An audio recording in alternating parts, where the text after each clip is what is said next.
Pour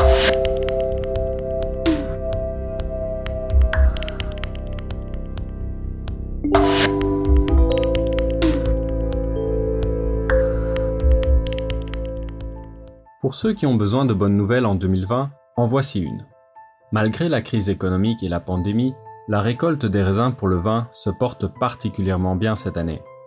Le printemps a été chaud et sec, les vignes sont arrivées à maturation avec 1 mois d'avance et la production sera supérieure de 6 à 8% par rapport à 2019.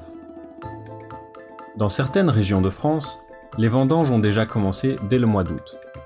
C'est l'occasion pour beaucoup de jeunes de trouver un petit boulot d'été en pleine nature. Mais même si c'est un travail noble et amusant, c'est aussi très long et très physique. Il faut être prêt à partir de 7 h du matin, le sécateur à la main, pour couper les grappes de raisin sous le soleil pendant plus ou moins 8 heures par jour, 7 jours sur 7, avec des contrats d'1 semaine à 2 mois pour les plus braves. Les travailleurs les plus expérimentés peuvent quant à eux rester à l'intérieur pour tailler les vignes récoltées et se débarrasser des raisins trop abîmés par le soleil. Les vendanges sont une tradition ancestrale. Même si de nos jours elles se font souvent mécaniquement, les grands crus préfèrent toujours les récoltes manuelles plus précises. En France, elles se font généralement entre les mois de septembre et octobre, mais depuis 50 ans, ces dates se sont décalées un peu plus tôt chaque année.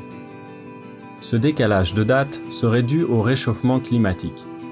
Il suffit d'1 degré supplémentaire pour que les vignes produisent plus de raisins.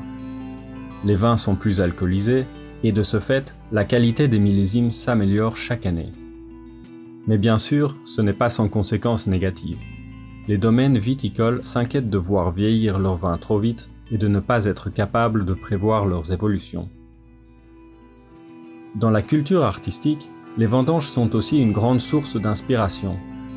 Elles sont illustrées en peinture depuis très longtemps, comme ici, 15 siècles avant Jésus-Christ, dans la vallée des Nobles en Égypte, ou chez Francisco Goya, chez Édouard de Bas-Ponsant et chez Alphonse Mucha. Les vendanges et le vin ont une telle importance que lors de la Révolution française, le nouveau calendrier républicain, ou calendrier révolutionnaire français, dédie son premier mois à la période des vendanges, le mois de Vendémiaire qui commence le 22 septembre 1792.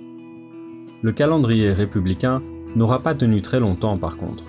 Il ne sera utilisé que jusqu'au 1er janvier 1806 où la France retournera au bon vieux calendrier grégorien sous l'empereur Napoléon Ier. Question.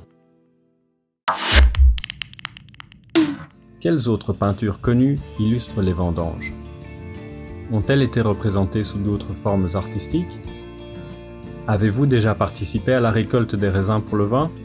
Ou simplement à la noble récolte du vin en terrasse? Racontez votre expérience.